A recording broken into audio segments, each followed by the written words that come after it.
예, 히브리서 9장 보시겠습니다. 히브리서 9장입니다. 첫 언약에도 섬기는 예법과 세상에 속한 성소가 있더라. 첫 언약은 이제 모세의 율법을 얘기를 합니다. 섬기는 예법, 뭡니까? 제사를 지내는 겁니다. 제단에 희생 예물을 끌고 와서 어떻게 섬기며, 번제, 화제, 또 화목제, 속죄제, 속건제, 뭐 이런 것들 얘기합니다. 세상에 속한 성소가 있더라. 그러니까 이 땅에 있는 성소가 있었어요.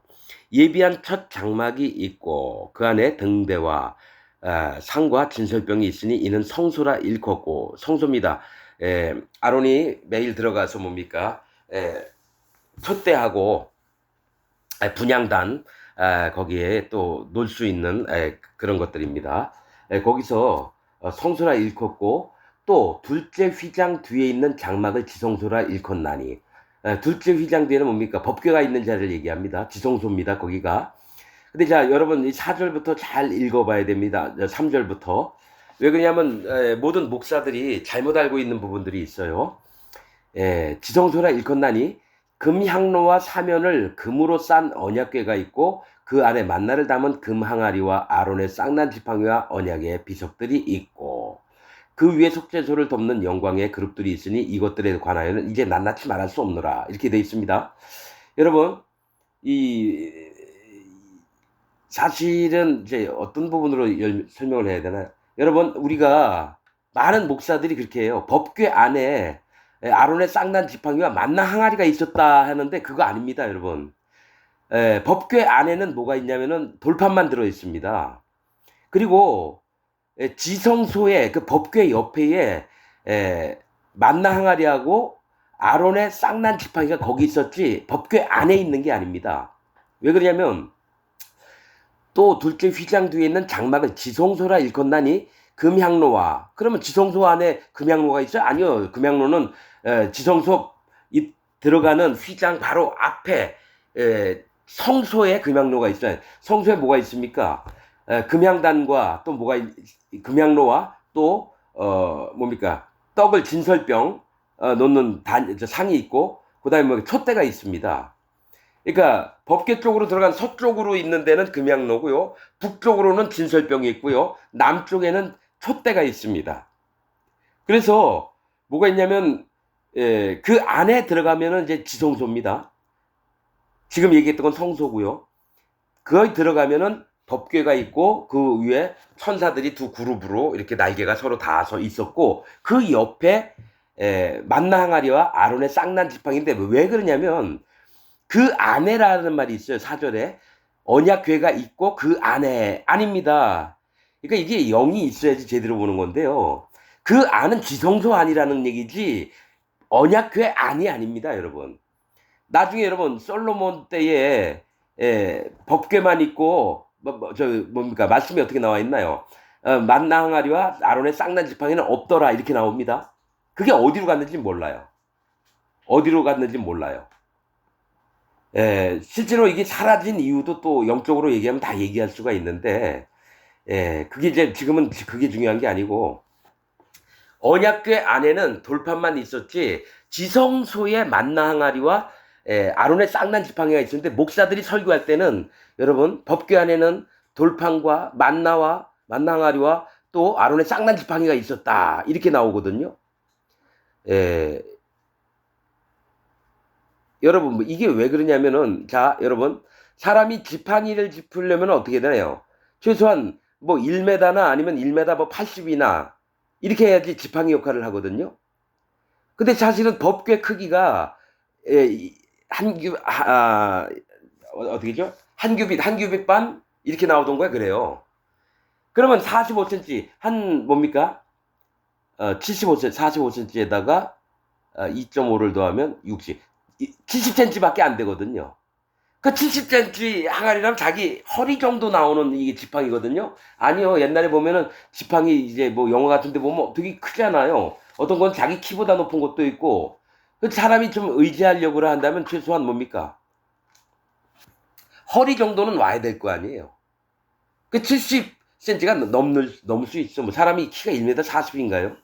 그래서 그런 것 차원이 아니라 여기 말씀에 읽는데 그 안에 언약궤가 있고 그 안에 만나다면 이렇게 나오니까 사람이 법궤 안에 언약궤가 있고 또 뭡니까 돌판이 있고 그다음에 만나 항아리가 있고 아론의 쌍난 지팡이가 있다 이렇게 믿는데 그게 아니라 그 안은 지성소 아니라는 얘기입니다, 여러분. 이런 걸 얘기를 정확하게 하는 목사들이 없어요. 다 법궤 안에 만나 항아리야 쌍난 지팡이가 그것도 왜 그러냐면 솔로몬 때 법궤를 열어보니까 돌판만 있지 뭐 쌍난 지팡이와 만나 항아리 없었다. 지성소 안에 있었다는 얘기라는 거예요, 그게. 왜냐면 법궤를 함부로 열 수가 없어요, 여러분. 법궤에다 손을 대면 죽습니다, 사람이. 아무나 여러분 만들 수가 없는 거예요. 그럼 반드시 누가 뚜껑을 만약에 못 열었었다면은 그 이후에 그러면 만나 항아리와 지팡이가 그대로 있었어야 돼요. 이게 뭐가 있냐면 법궤는 하나님께서 내려왔던 말씀을 얘기를 하는 거예요. 하나님의 마음, 우리를 구원하고자 하는 마음, 율법, 그 할례받는 마음을 얘기를 했고요. 그걸 의지해서 만나 뭡니까? 예수님이 이 땅에 오셔서 우리를 어떻게 구원할 수 있는 그 만나는 복음을 얘기를 하는 겁니다. 하나님, 내 몸, 만나가 뭡니까? 만들어가지고 떡을 만들어요. 그 떡은 뭡니까? 예수님 몸을 얘기를 하는 거예요. 복음을 얘기를 하는 거예요. 우리에게 만나, 이슬 같고, 가시 같고, 또 뭡니까? 희고, 반짝이고, 하늘로부터 왔던 하나님 우리를 인도하셨던 그 말씀이나 예수님의 몸을 얘기를 하는 거예요, 만나는. 또, 아론의 쌍난 지팡이는 뭡니까? 이게 살구나무로 돼 있는 거예요. 이 살구나무라는 뜻은 히브리어로 깨어서 지키답니다. 그래서 하나님을 의지하는 자를 하나님이 깨어서 지키시겠다. 옆에 뭡니까? 법궤가 있어요. 그래서 그 세 개인데 뭐가 있냐면은 이제 솔로몬 성전이 건축된 다음에 뭡니까? 법궤가 있어요. 근데 솔로몬 성전에 법궤가 삐딱하게 놓여 있습니다. 분명히 그거는 하나님 또 뭐 얘기하시는 게 있어요. 하나님은 솔로몬 성전을 기뻐하지 않으셨어요. 그리고 법궤가 채가 길어가지고요. 문 밖에서 그 채 끝이 보였다 그랬습니다. 그거 다 또 설명을 해놨는데 일자로 딱 들어가가지고 천사들 앞에 천사들이 여러분 정문을 바라보고 있습니다. 정문을. 사람들 들어오는 정문을. 원래 첫째 모세의 법에는 뭡니까? 두 그룹의 천사가 서로 머리를 내서 그 얼굴이 언약궤 하나님이 계신 쪽을 바라봐야 되는데 솔로몬 성전의 건 뭡니까? 정면을 응시해가지고 내가 하나님이다 이러는 거예요. 그래서 여러분 법궤를 삐딱하게 놨다는 건 뭡니까? 천사들의 발이 땅에 다 있는데 발 센치 때문에 여러분 법궤가 못 들어가요. 내가 몇 규빗이더라?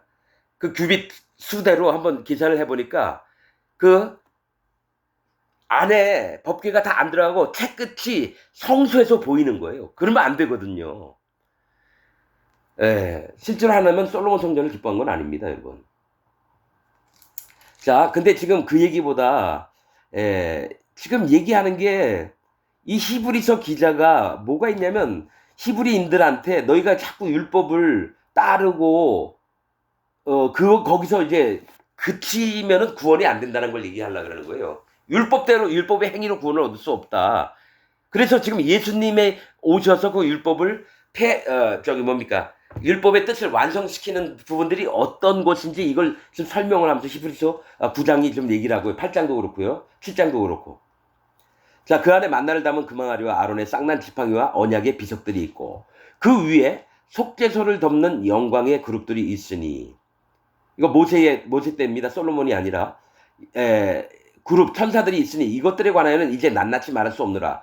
이건 얘기를 할 수도 있지만은 이것 때문에 또 듣는 자가 마음이 바뀌어가지고 나도 안다 잘난 척할까봐 아예 밝히지 않는 거죠. 6절 이 모든 것을 이같이 예비하였으니 제사장들이 항상 첫 장막에 들어가 섬기는 예를 행하고 이건 성소 안에 들어가는데 지성소 아닙니다. 섬기는 예는 뭡니까? 날마다 뭡니까? 촛등, 등불 같은 거, 심지 같은 거, 뭐 기름 같은 거 보여야 되고 청소도 해야 되고 자 섬기는 예를 행하고 매일 합니다. 매일. 자, 오직 둘째 장막, 즉 지성소는 대제사장이 홀로 1년 1차씩 속죄일 때 들어갑니다. 그 피를 가지고 들어가서 뭡니까? 법궤 앞에서 7번을 뿌립니다, 여러분. 대제사장이 홀로 1년 1차씩 몸에는 방울을 달아요. 가서 이 사람이 부정한 사람 상태로 들어가면 죽임을 당합니다. 그래서 방울 달고 들어가서 1년 1차씩 이거 7월 10일 대속죄일 때 하는 겁니다. 들어가서 피 없이는 아니하나니 반드시 피가 필요해요. 그렇듯이 구원을 얻는 것도 피를 흘린다여야 된다. 이거 정해놓으신 거예요. 그래서 예수님이 그 율법에 말씀하셨던 대로 십자가에서 피를 흘리셔서 모든 죄를 없애는 겁니다. 피 흘림이 없은 즉 사함이 없느니라. 그래서 짐승의 피를 가지고 희생의 염소의 피를 가지고 들어가서 법궤 앞에 7번을 뿌리는 거예요. 1년에 한 번입니다. 7월 10일. 1년 1차씩 들어가되 피 없이는 아니하나니 이 피는 자기와 백성의 허물을 위하여 드리는 것이라. 1년에 2번 들어가죠. 2번. 하나는 송아지를 잡아서 제사장의 속죄함이 죄가 있시게 하면 안 돼요. 그리고 여러분 죄가 성소에 들어가기 전에는 반드시 물두멍에서 수족을 씻고 가야 돼요. 수족 안 씻으면 죽습니다. 이건 할례입니다, 할례. 물은 큰 대야에 담겨있던 물두멍이라 그래요. 거기는 뭡니까? 심판이에요. 노수로 만들었기 때문에. 거기 담긴 물도 물이에요. 내가 심판받을 수밖에 없는 자입니다. 인정하고 반드시 어디를 들어가야 되냐면 성소를 들어가야 되는 거예요. 제사장은. 그래서 1년 1차씩 들어가는 피 없이는 아니하나니 이 피는 자기와 백성의 허물을 위하여 드리는 것이라. 죄와 허물을 위하여 드리는 거죠. 허물일 때는 속건죄죠. 그지만 여기 허물이라고 표현됐지만 사실은 죄나 허물이나 사실 똑같은 겁니다. 악도 마찬가지고 다 똑같은 하나님 앞에 범죄함을 얘기를 해요. 성령이 이로써 보이신 것을 성령님께서 보였대요. 이 첫 장막이 서 있을 동안에 성소에 들어가는 길이 아직 나타나지 아니한 것이라. 이 얘기 뭐냐면 예표라는 거죠. 예수님이 이 땅에 오셔서 이 구약의 제사법대로 뭡니까? 이걸 어떻게 합니까? 자, 이 제사장이 범죄했어요. 하나님께 들어가려면 어떻게 하냐면 송아지를 데려다가 그 머리에 안수를 하고 희생의 피를 잡아요. 그 다음에 이 송아지 피를 가지고 들어가서 법궤 앞에 한번 뿌려요. 그 다음에 자기 죄를 희생 예물은 다 불도 태우고 막 이렇게 합니다. 속죄제 방법대로. 두 번째 다시 희생의 염소 둘을 준비했다가 하나를 가져와서 제사장이 그 머리에 안수를 하고 또 죽여서 또 다시 들어갈 때 뭡니까? 물두멍에서 발을 씻고 그 다음에 들어가서 뭡니까? 지성소 안에 들어가서 법궤 앞에다가 7번 피를 뿌립니다. 그러니까 7월 10일 날 2번을 들어가는 거지. 근데 여기 보면 1년 1차씩이라는 거는 그게 하나로 보는 거예요. 하나로. 제사장도 범죄한 경력이 있으니까 뭡니까? 그 죄를 먼저 씻고 그 다음에 백성들의 죄를 위해서 또 속죄를 하고 이렇게 하는 겁니다. 아직 나타나지 아니한 것이라. 그러니까 이렇게 여태까지 모세의 율법대로 섬기는 예법을 했던 거는 앞으로 예수님이 이렇게 와서 너희의 죄를 없앨 거다. 이걸 나타낸다는 거예요. 9절 이 장막은 현재까지의 비유라는 건 어떤 일이 있기 전에 이것을 먼저 나타내는 그림자 같은 걸 얘기를 한다는 거죠. 이 장막은 현재까지의 비유니 이에 의지하여 드리는 예물은 뭡니까? 양이나 염소나 소. 제사가 예물과 제사가 섬기는 자로 그 양심상으로 온전케 할 수 없다. 섬기는 자는 뭡니까? 제사장을 얘기를 하는 거예요. 양심상으로 온전케 할 수 없고 이런 것은 먹고 마시는 것과 여러 가지 씻는 것과 함께 육체의 예법만 되어 개혁할 때까지 맡겨둔 것입니다. 즉 모세가 율법으로 이 섬기는 예법을 했던 거는 뭡니까? 육체의 예법만 된다라는 거예요. 몸으로 하는 거, 마음으로 하는 걸 지금 얘기를 하려고 육체의 예법만 얘기를 한다는 거죠. 그러니까 기독교인들도 마음으로 죄가 없어지고 마음으로 예수님이 하셨던 복음, 즉 그 살과 피로 살에다가 예수님 죄가 다 넘어갔고 그 다음에 십자가에서 피를 흘려서 모든 죄를 다 없앤 것이 없앴던 겁니다. 그렇게 하시는 것처럼 이 육체의 예법만 돼요. 그러니까 몸으로 하는 것밖에 안 된다는 거예요. 율법에 따른 거는. 그래서 개혁할 때까지는 예수님이 오셔서 완전히 바꿀 때까지 맡겨둔 것이니라. 11절 그리스도께서 장래 좋은 일의 대제사장으로 오사 손으로 짓지 아니한 곧 이 창조에 속하지 아니한 더 크고 온전한 장막으로 말미암아 염소와 송아지의 피로 아니하고 오직 자기 피로 영원한 속죄를 이루사 단번에 성소에 들어가셨느니라. 그러니까 계속해서 제사장들은 염소를 가져오고 송아지 가져오고 양을 가져와가지고 그 피를 잡아가지고 계속 하나님 앞에 바쳤는데요. 예수님은 영원한 속죄를 이루기 위해서 단번에 성소에 들어갔다는 거죠. 그러니까 한 번만에 죄를 없애려고. 영원한 속죄는 한 번만에 죄가 없어지면 영원히 죄가 없는 걸 얘기를 해요. 근데 칼빈 교리처럼 여러분 목사들이 전체적으로 얘기하는 거는 이렇게 예수님이 단번만에 영원한 속죄, 즉 죄가 싹 없이 만들어놨다는 거예요. 믿는 순간부터. 그런데 뭐냐, 목사들은 자기 마음에 죄가 있으니까 나는 아직까지 죄는 있지만 하나님이 의롭게 봐주셔서 칭의론 하나님이 나를 구원해 주실 거야. 아닙니다, 여러분. 자기 입으로 나는 의인입니다. 내 마음에 죄가 없습니다. 어떻게? 예수님이 요단강에서 세례 요한에게 세례를 받고 그 다음에 십자가에서 그 죄를 한 번만에 싹 없앤 걸 믿습니다. 내 마음에 죄가 없습니다. 앞으로 지을 죄까지도 싹 가져가셨습니다. 이렇게 하면서 입으로 시인하는 자는 마음에 성령님이 오시거든요. 그래서 단번에 뭡니까? 영원한 속죄를 예수님이 이루어졌는데 아직까지도 내가 죄인이라고 우기는 목사나 그 밑에 있는 교인들은 뭡니까? 아직 예수님을 믿는 게 아니라 복음을 믿는 게 아니에요. 이건 마음으로 믿는 거예요. 그래서 자꾸 교인들은 어떻게 생각하냐면 내가 착하게 살아야지, 바르게 살아야지, 예배 잘 참석해야지, 기도 많이 해야지, 말씀도 잘 봐야지.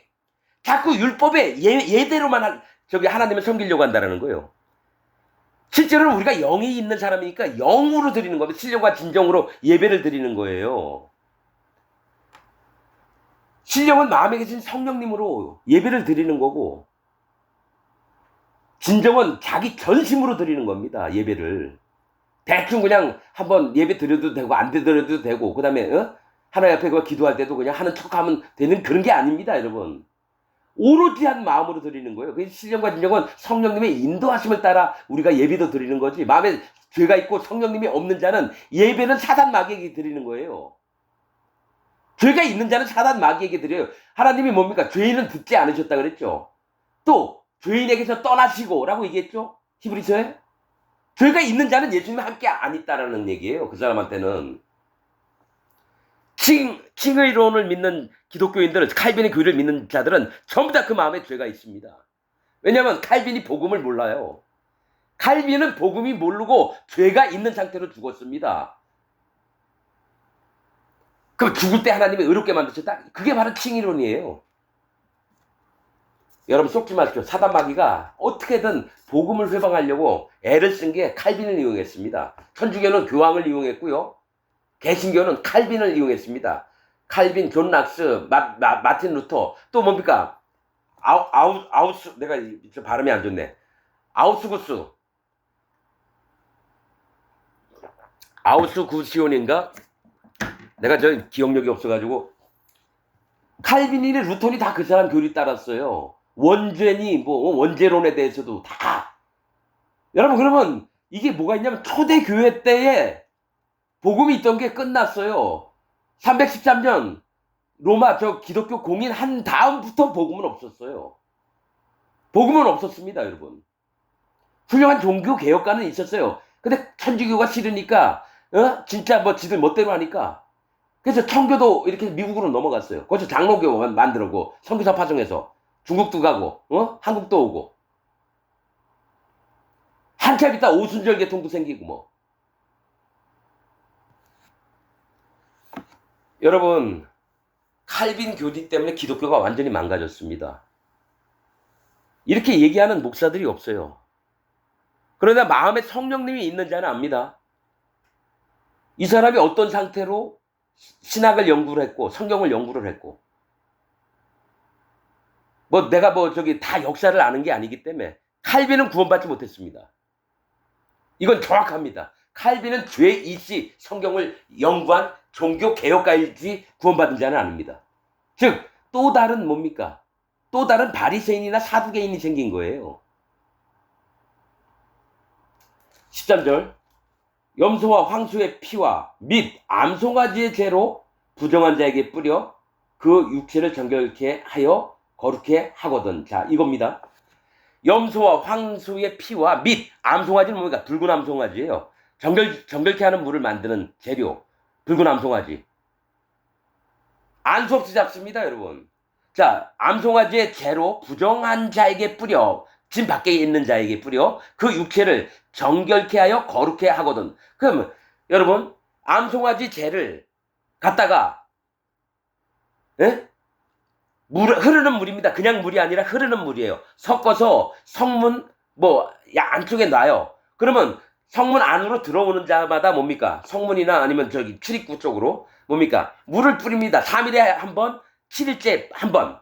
그리고 자기 몸과 옷을 빨아요. 그래서 저기 부정해서 정결케 돼서 진 안으로 들어갑니다. 그러면 뭡니까? 이스라엘 진 안에 있는 사람들은 정결케 된 사람이고요. 진 밖에 있는 사람은 부정한 사람이라는 거예요. 즉 예수님이 의롭다고 하는 자는 진 안에 들어온 자고 밖에 있는 자는 뭐 죄가 있은 자예요. 그래서 정결케 하여 거룩해 하거든. 봐봐요. 그때 뿌렸는데 거룩해 됐다라는 얘기 뭡니까? 거룩한 땅에 들어갈 수 있는 거예요. 이스라엘 진 안에. 하나님이 그 이스라엘 진 안에 있는 땅을 밟고 계시니까 거룩한 땅을 밟는 자들은 거룩하게 돼야 되는 거예요. 그래서 기독교인이 됐다 하면 거룩하게 돼야 되는 거예요. 이미 과거 완료형으로. 내가 거룩하니 너희도 거룩할지니라. 이미 거룩을 얻었노라. 입었노라. 말이 나오는데 칼빈 교리는 뭡니까? 앞으로 성화론. 거룩하게 될 거라 그래요. 예수님 믿는다고 해서. 예수님 믿을 때 진짜로 믿고 마음에 성령님이 오셨을 때 거룩하게 되는 겁니다, 여러분. 이저 성막제도 정확하게 얘기합니다, 여러분. 그러면서 예수님이 이런 것들을 율법에 하나님이 명령이시니까 따르려고 오셨어요. 그래서 완전하게 율법을 마무리를 하신 거예요. 그런데 예수님은 제대로 모르고 옛날 율법을 가지고 또 지키려고 하고 애쓰는 게 바리새인, 제사장, 서기관, 사두개인들이라는 거예요. 그러니까 거룩해 안 되는 거죠. 이런 거를 자기 몸에 만약에 뿌려서 가지고 거룩해 됐다가 하더라도 들어가서는 딴 얘기를 해요. 자기가 열심히 해서 거룩하게 됐다 그러고 자기가 의로워진 거는 자기가 기도 많이 해서 금식 많이 해서 11조 잘해서 14절 하물며 영원하신 성령으로 말미암아 흠없는 자기를 하나님께 드린 그리스도의 피가 어찌 너희 양심으로 죽은 행실에서 깨끗하게 하고 살아계신 하나님을 섬기게 못하겠느냐. 즉 그리스도의 피로 십자가에 달려 돌아가신 게 우리 양심의 죽은 행실에서 깨끗하게 했다는 건 뭡니까? 내가 죄를 지면 계속 죄가 있는 게 아니에요. 죽은 행실은 뭡니까? 내 몸으로 어차피 나는 죽었어요. 근데 죽은 행실에서 깨끗하게 하고 라고 얘기했다는 건 완전히 죄를 없앴다라는 얘기예요. 과거, 현재, 미래의 죄까지. 그래서 살아계신 하나님을 왜 섬기지 못하게 하겠느냐 이거예요. 이를 인하여 그는 새 언약의 중보니. 자, 모세의 율법은 뭡니까? 옛날 언약이에요. 새 언약은 뭡니까? 예수님이 오셔서 예수님의 하신 일을 믿는 자마다 그 마음에 죄가 싹 단번만에 없어지고 의인이 돼서 그 다음에 예수님, 하나님의 성령님이 내 마음에 오셔서 나를 거룩하게 만든 걸 얘기를 해요. 그래서 새 언약의 중보, 다리를 놓는 거예요. 이는 첫 언약 때, 모세 율법 때에 범한 죄를 속하려고 주구사. 아무리 오늘 제사를 지냈어요? 그러면 죄가 없어요. 속죄함을 입으리라 그랬거든요. 희생 양을 가져와서 죽여가지고 했으면 자 속죄함을 입어요. 근데 내일 또 죄를 져요. 이렇게 계속 날마다 하니까 너무 많은 짐승이 필요하니까 어떡합니까? 1년에 뭐 이스라엘 백성 전부를 위해서 희생의 염소집에서 대속죄를 주신 거예요. 가난한 자는 양도 못 가져가요. 염소도 못 가지고 송아지도 못 가져가니까 비둘기를 드려라. 그게 똑같은 제사예요. 비둘기나 양이나 염소나 소나. 부르심을 입은 자로, 그러니까 구원받은 자로 하여금 영원한 기업의 약속을 얻게 하려 하심이니라. 16절 유언한 자가 죽어야 되나니 유언은 그 사람이 죽은 후에야 경고한즉 유언한 자가 살았을 때에는 언제든지 효력이 없느니라. 그러니까 사람이 죽은 후에야 얘기를 미리 해놨던 그 유언이 아주 견고해진다는 거죠. 확실하죠. 그래서 유언을 못 바꿔요. 그 사람이 죽으면. 죽기 전에 유언을 바꾸려면 그 사람 죽기 전에 바꿔야 되는 겁니다, 여러분. 언제든지 효력이 없느니라. 이러므로 첫 언약도 피 없이 세운 것이 아니니 첫 언약에도요 피가 꼭 있어야 돼요. 희생 제물을 무조건 잡아 죽여야 돼요, 여러분. 목을 따서 피를 받아서 해야 된다는 거예요. 모세가 율법대로 모든 계명을 온 백성에게 말한 후에 자 모세가 하나님한테 그 율법의 계명을 받아왔어요. 그 다음 백성들이 다 알려주는 겁니다. 말한 후에 송아지와 염소의 피와 및 물과 붉은 양털과 우슬초를 취하여 그 책과 온 백성에게 뿌리고 또 성막에 있는 모든 기구에게 그 피를 다 뿌립니다. 자, 뭐가 있냐면 송아지와 염소의 피 잡았어요. 반드시 피가 필요한 거예요. 근데 물이 꼭 필요해요. 물은 뭡니까? 번제단 저기 뒤에 들어가면 물두멍이 있어요. 노수로 만든 큰 대야. 거기다가 수족을 실어요. 자, 물과 붉은 양털 뭡니까? 가죽을 얘기해요. 붉은 양털은 뭡니까? 예수님의 그 몸에다 우리의 심판을 전부 다 짊어지신 걸 얘기해요. 붉은 양털은. 그 다음에 뭡니까? 우슬초를 취하여. 우슬초는 물을 많이 뻘어 스펀지 같은 그런 역할을 하나 봐요. 그래서 사람에게 우슬초를 뿌려가지고 칙칙 뿌립니다. 그 책과 뭡니까? 율법을 적은 책들이에요. 그 다음에 온 백성에게 뿌려 이르되 이는 하나님이 너에게 명하신 언약의 피라는 거죠. 이 언약의 피는 뭡니까? 피 없으면 피 흘림이 없으면 즉 사함이 없다. 이 얘기처럼 반드시 누군가 죽어야 되는데 예수님이 율법의 첫 언약을 그대로 이행하고자 새 언약 예수님이 직접 오신 거예요. 누구한테? 유다 지파에서 나서. 그래서 처음부터 히브리서 멜기세덱부터 얘기를 하는 겁니다. 멜기세덱의 반차를 쫓아서 예수님이 오셨다고. 그래서 기존 있던 레위인에게 예수님이 나신 게 아니라 유다에게서 났다는 거예요. 유다. 언약이 필요하고 또한 이와 같이 피로써 장막과 섬기는 일에 쓰는 모든 그릇에 뿌렸느라. 이게 뭡니까?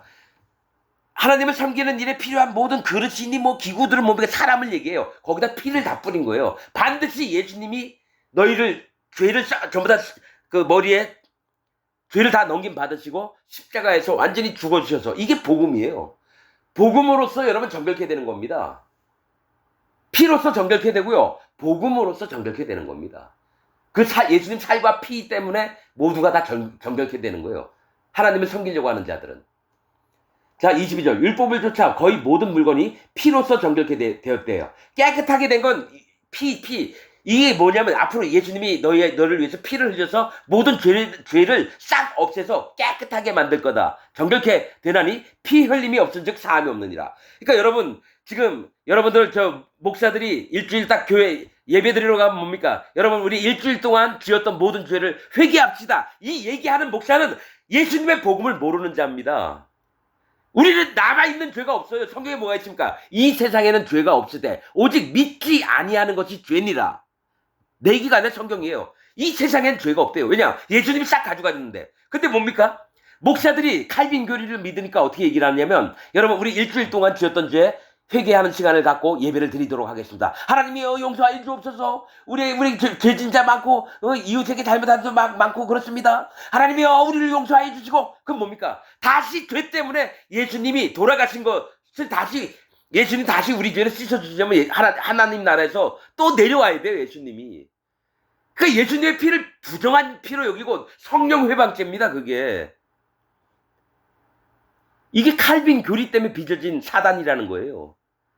반드시 얘기할게요. 일주일 동안 지었던 죄 회개하자고 하는 목사들. 그리고 우리는 회개를 철저히 해야 합시다. 박보영 목사, 그 사람 구원받은 사람 아니에요. 개벌 사위였다가 난 그래서 이 사람이 그래도 큰 거 다 버리고 그래도 순수하게 이렇게 하나님 섬기나 설교를 쭉 듣는데 그게 구원입니까? 장로들 모아놓고 뭐 그게 구원입니까?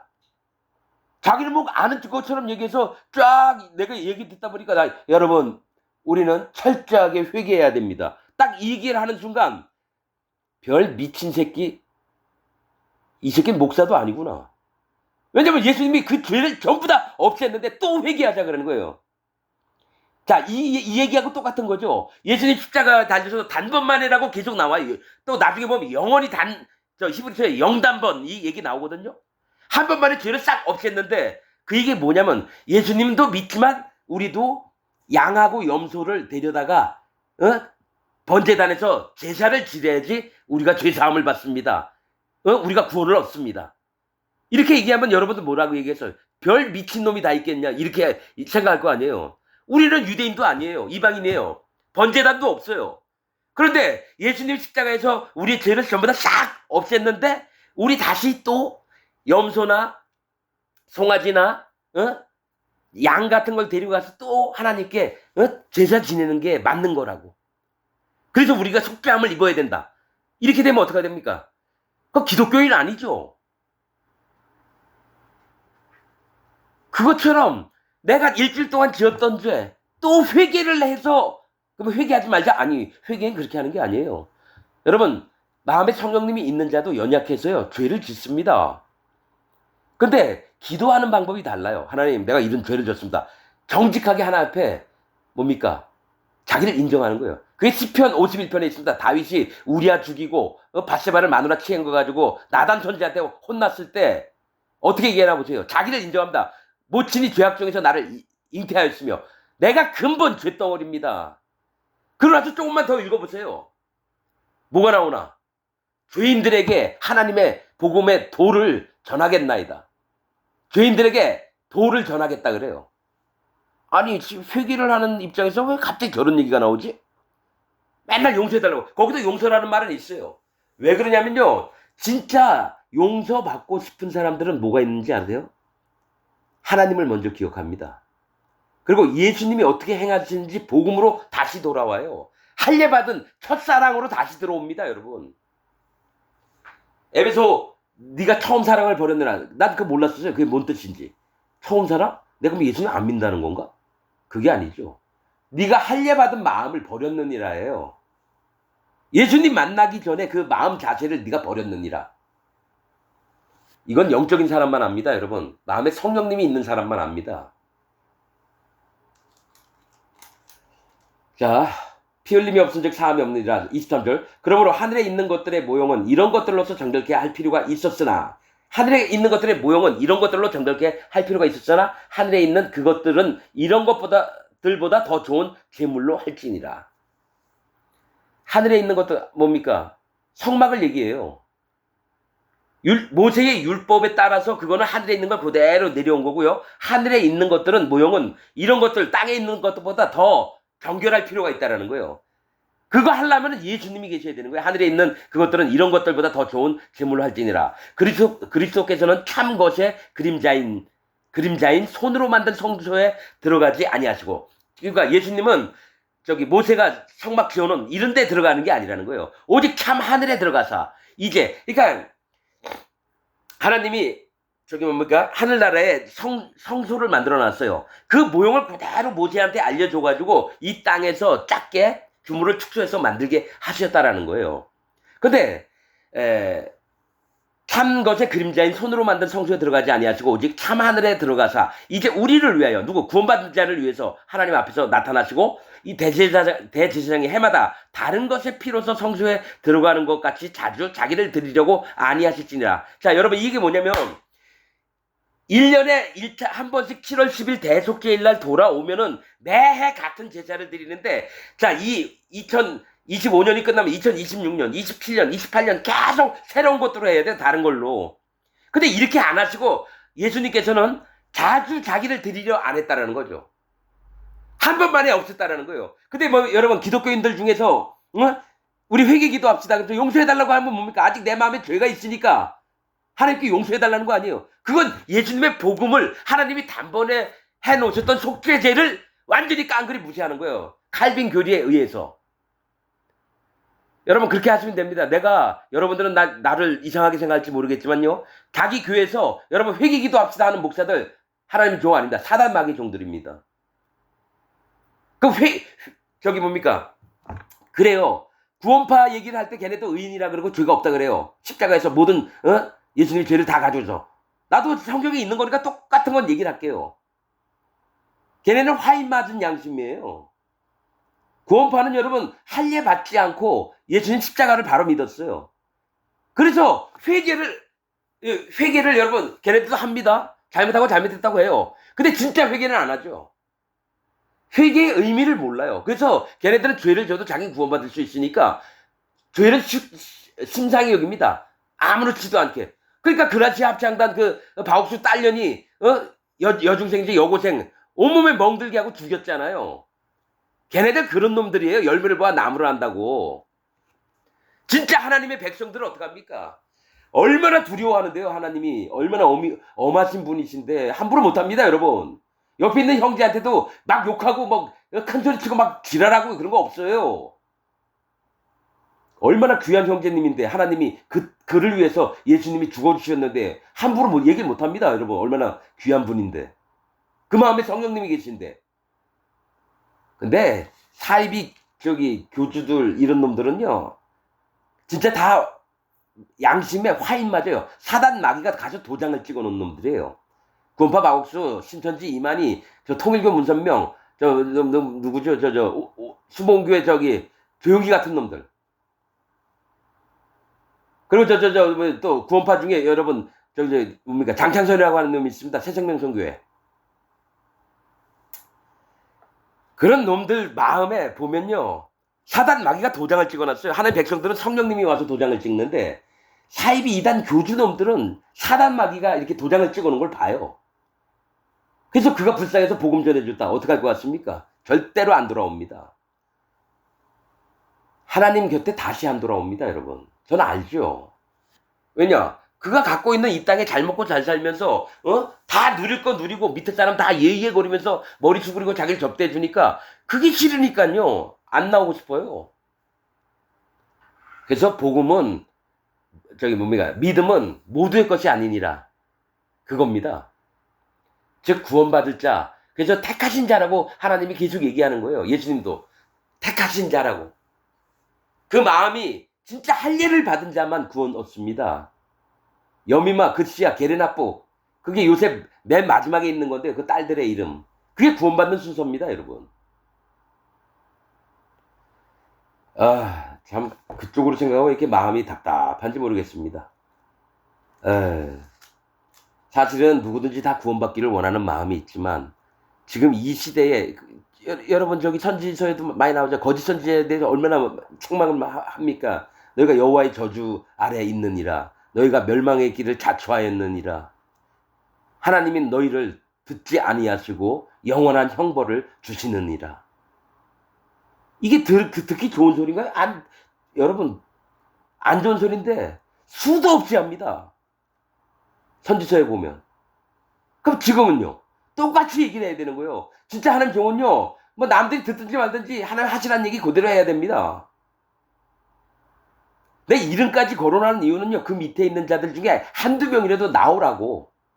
거짓 복음의 세계에서 나오라고. 안타까워서 지금 얘기를 하는 겁니다. 자. 그 말씀을 한 절 한 절 읽을 때 그게 다 이해가 되는 게, 대제사장이 해마다 다른 것의 필요성, 그러니까 율법에 따라서 그냥 매해 똑같은 제사 지내잖아요. 성소에 들어가는 것 같이 자주 자기를 드리려고 아니하시지. 죄 때문에 하나님이 분명히 한 번만에 모든 죄를 다 없애놨다고 얘기하는데, 아직도 자기 예수님 믿는다면서 마음에 죄가 있다고 한 사람은 그 목사놈이 그렇게 세뇌를 시켰던 거예요. 가스라이팅 해가지고. 그러면 누구한테 가스라이팅 당했습니까? 신학교 있는 교수들한테 칼빈 교리 배우면서 성화론, 칭의론, 예정론, 그들은 학교 때부터 그게 옳은 줄 알고 믿었다는 거예요. 몇백 년 전 사람이 연구해서 아주 훌륭한 걸 냈구나. 그 설교 말씀을 거기에 다 빗대서 얘기하니까 뭡니까? 사단 마귀가 속여놓은 그 교리가 계속 몇십 대 전달이 되는 거예요. 그러면 그 어머니가 칼빈 교리 믿었으면 그 자식도 칼빈 교리를 믿게 돼 있어요. 둘 다 지옥 갑니다. 분명히 말씀드립니다. 하나님의 말씀으로 성경에 있는 그대로 보자면 칼빈 교리 믿는 사람 전부 다 지옥 갑니다. 마음에 죄가 없어져야지 성령님이 오시는데 자기 입으로 난 죄가 있어요. 예수님 믿으면서.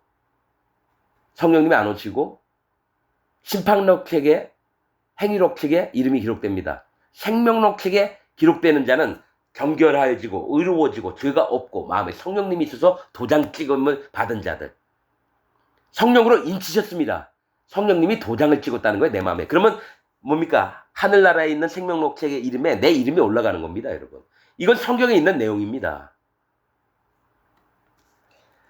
자, 26절. 그리하면 그가 세상을 창조할 때부터 자주 고난을 받아야 될 것인데, 로데, 이게 뭐가 있냐면 예수님이 세상을 아담 때부터 뭡니까? 내가 죄 용서해 주셔야 하면 계속 와서 십자가에 달려 죽어야 되는 거예요, 여러분.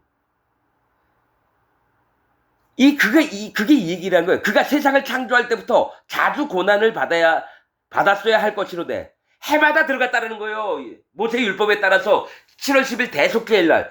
그렇다면 뭡니까? 예수님도 1년에 한 번씩 계속 십자가에 달려 죽어야 된다는 얘기예요. 그러면 여러분, 목사가, 여러분, 우리 일주일 동안 살면서 죄 지은 게 많습니다. 우리 하나님 앞에 회개기도 합시다. 그러면 일주일에 한 번씩 예수님이 와서 십자가에 못 박혀야 되는 거예요. 죄는 말로 없어지는 게 아니라 피 흘림이 없은즉 사함이 없느니라. 누군가는 죽어야 됩니다. 여러분, 입으로 나불나불해서 하나님 어제 엄마하고 싸웠는데 용서해 주세요. 엄마 마음을 힘들게 했네요. 하나님 용서해 주세요. 그리고 그저께 옆집 아저씨한테 싫은 소리 해가지고 그 아저씨가 너무 화를 냈는데 나도 화가 났는데 하나님 그것도 죄인데 하나님 용서해 주세요. 자기가 나불나불 걸릴 때마다 뭡니까? 예수님은 계속 와서 십자가에 달려 계속 죽어요. 예수님이 뭐 장난감입니까? 예수님이 나 때문에 막 왔다 갔다 하시는 분이에요? 만물을 창조하신 창조주세요. 그분이 이렇게 했다 그러면 예 제가 믿겠습니다. 하나님 정말 이렇게 해주셔서 감사하네요. 이게 아니라 에이 아닌 것 같은데 예수님이 내 죄를 단번만에 어떻게 없애? 나 아직 내 마음에 죄가 있어. 아 예수님 한 100번만 더 내려와. 그리고 나 대신 죽어줘? 이 음성이 뭡니까? 사단마귀 음성 아닙니까? 이렇게 믿고 있는 게 지금 기독교의 99.99%가 그렇게 믿고 있는데 복음을 배반한 자고 복음을 아무리 얘기해줘도 듣지 않는데 너희가 듣지 아니하였습니다. 왜 그럴까요? 배운 것 때문에 그래. 배운 거. 바리새인한테 배웠으면 그 밑에 제자도 바리새인이 되는 거고요. 제사장들이 가르친 거 그대로 믿으면 그냥 막 제사 지내는 자가 되는 거고요. 그 목사가 오순절 계통이면요 오순절 티가 나고요. 장로교 목사면 장로교 티가 나는 거예요. 성결교면 성결교, 감리교면 감리교. 그렇듯이 뭡니까? 열매를 보아 나무를 안다고 그 가르친 자가 어떻게 얘기를 하는지 한번 들어보면 분별력이 있는 사람 또 지각을 사용한 사람 금방합니다. 이 사람 마음에 예수님이 안 계시는구나. 성령님이 없구나. 금방 합니다. 근데 내 마음에 성령님이 없으니까 어떡하죠? 이 목사가 진짜인지 가짜인지 구분을 못해요. 그래서 같이 지옥 갑니다. 왜냐? 저 목사가 나한테 잘해주거든요.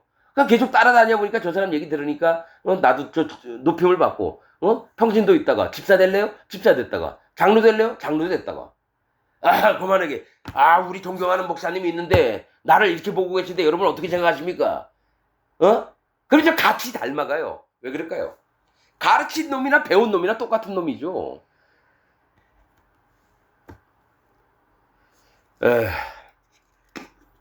여러분 제발 분별하십시오. 근데 분별은 아무렇게나 되는 게 아닙니다. 오직 할례 받은 마음이 있었을 때 하나님이 인도를 어떻게 하시느냐 거기부터 출발합니다. 할례 받은 마음이 없으면 죽었다 깨도 복음은 그 마음에 믿어지지 않습니다. 이게 비밀입니다. 이걸 경험해 본 사람만 압니다. 여러분 할례가 뭔지 뭐 세례가 뭔지 뭐 요한이 누군지 뭐 다 안다고 해도 여러분 아닙니다. 하나님이 정하신 방법대로 하는 거예요. 하나님 정하신 방법대로. 근데 그 비밀을 하는 종들은 알고요. 거짓자들은 막 섞어서 막 가르칩니다. 자, 여기 보세요. 이제 자기를 단번에 제사로 드렸다는 거예요. 속죄제물로. 그 한 번만 드리셔서 모든 죄를 없앴는데 아직까지 죄가 있다고 한다면 예수님은 안 믿는다는 거죠. 이 얘기를 듣고도 만약에 이 얘기를 들으면서도 이 사람은 이렇게 얘기하는구나. 이 사람 구원 안 됩니다. 천국 못 갑니다. 근데 한번 내가 여태까지 믿어온 거하고 좀 다르게 얘기를 하는데 한번 좀 생각해보고 또 다른 얘기도 한번 들어보자. 이렇게 찾는 자가 있다면 몇 번 들으면 여러분 마음이 바뀝니다. 아니 내가 여태까지 착실히 다녔고 헌금도 많이 하고 예배도 안 빠졌는데 내가 진짜 이게 잘하는 믿음인가? 잘하는 신앙생활인가? 하나님 날 만나주신 적 있나? 또 내 마음에 성령님이 있는가? 궁금해지잖아요. 그때부터는 한 번은 괴로워서 주님께 마음 다 깨놓고 기도 한번 해보세요. 하나님 내가 여태까지 잘 믿었다고 생각했는데 하나님 아닌 것 같습니다. 하나님 나 아무것도 모르니까 좀 제발 좀 알려주세요.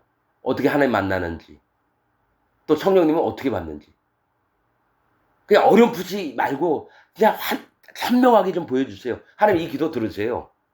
그리고 그에게 역사하십니다. 하나님은 찾는 자를 만날 만한 때에 만나주십니다. 찾는 자를 만날 만한 때에 만나주신다는 거예요. 아무 때나 만나는 게 아닙니다, 여러분. 한번 죽는 것은 사람에게 정하신 것이요. 그 후에는 심판이 있다는 거예요. 사람 모두 다 죽습니다. 그리고 다 심판받습니다. 그런데 그 심판을 복음을 믿는 자에게는 심판이 없어져요. 그래서 요단강을 건넜다는 얘기도 그거고, 홍해를 건넜다는 얘기도 그게입니다. 심판을 지나왔다라는 얘기예요. 예수님 때문에. 왜냐면 예수님이 심판을 다 없애줬으니까. 마음의 죄를 죄가 있는 곳에는 죄의 삭은 사망이다. 뭡니까? 죄가 있는 자는 다 지옥 간다는 거예요. 마음에. 그러니까 계속 기독교인이라고 하면서 교회 다닌다면서 계속 주장하세요. 마음에 죄가 있다라고. 그럼 반드시 지옥 갑니다. 말씀 있는 대로 그대로. 죄가 있는데 그래서 의롭게 봐서 그냥 이건 뭐 자기 생각이죠. 말씀 100% 다른 거죠. 말씀과. 죄의 삭은 사망이다. 죄가 있는 자는 무조건 지옥 갑니다. 그냥 그 안에 믿음이 없는 걸 봤기 때문에. 믿음은 위로부터 오는 거예요. 내가 믿고 싶다고 해서 믿는 게 아닙니다. 그 위로부터 어떻게 오느냐? 내 마음에 할 일을 받을 때부터 그때부터 하나님이 움직이세요. 하나님의 불쌍히 여기심이 온다라는 얘기예요. 할 일을 받을 때 불쌍히 여김이 온다라는 얘기예요. 그래서 불쌍해서 날 구원해 주신 거지 내가 잘나서 구원받는 게 아닙니다, 여러분. 믿음도 하늘로부터 옵니다. 28절 이와 같이 그리스도도 많은 사람의 죄를 담당하셨죠. 여러분 세례요한이 뭐라 했습니까? 예수님한테 요단강에서 세례 베풀고 난 다음 날 보라 세상 죄를 지고 가는 하나님의 어린 양이로다. 구약의 제사법대로 예수님이 그렇게 요단강에서 예수님 머리에 손을 얹었을 때 세례요한이 내 모든 죄가 이 세상 모든 사람의 죄가 예수님 머리에 넘어갔어요. 그래서 죄를 담당하시려고 단번에 들이심 받으셨고 구원에 이르게 하기 위하여 구원받게 하는 자들, 죄와 상관없이 자기를 바라는 자들이에요. 즉 죄와 상관없이 의인되고 마음에 성령님이 있는 자에게 두 번째 나타나세요. 두 번째는 언제입니까? 예수님 구름 타고 오신 날이에요. 마지막 날. 죄와 상관이 없는 자에게 나타나지 자기가 죄인이라고 하는 자에게 안 온다라는 얘기예요. 예수님 믿으면서 자기에게 죄가 있다라고 하는 자는 예수님이 부활해서 오실 때 나를 안 만나 주신다라는 거예요. 왜? 네 마음에 죄가 있잖아. 난 널 몰라. 그러나 진짜 복음을 믿은 사람들은 어떻게 합니까? 마음이. 예수님 감사합니다. 내 마음에 죄가 예수님 요단강에서 세례받을 때 예수님께 다 넘어갔고 십자가에서 피를 흘리셔서 내 죄를 다 없애셔서 내 마음에 죄가 없는 게 하나님 감사합니다. 그러면서 어떻게 됩니까? 그 마음에 성령님이 와서 성령님의 인도를 따르고 주님 오시는 날까지 자기가 죽는 날까지 성령의 인도를 따라 살다 하나님 나라가 하는 겁니다. 여러분 성경이 있는데도 왜 이런 거는 뭐 안 보이느냐고요. 자, 죄와 상관없는 자에게 두 번째 나타난다는 거지. 죄가 있는 자에게는 여러분 죄가 있는 자도 두 번째 나타나시겠네요. 언제요? 다 살려가지고 심판록 책에 행위록 책에 있는 대로 다 심판해서 불못 집어넣을 때. 그것도 두 번째 나타나시는구나. 여러분, 내가 얘기하는 게 내가 만든 교리가 아닙니다, 여러분. 이건 교리가 아니라 진리입니다. 여러분이 온전하게 믿을진데 진짜 하나님 종을 만나야 됩니다. 다 여러분 거짓 목사들을 만났어요. 사단 마귀의 종들을 만났다고요.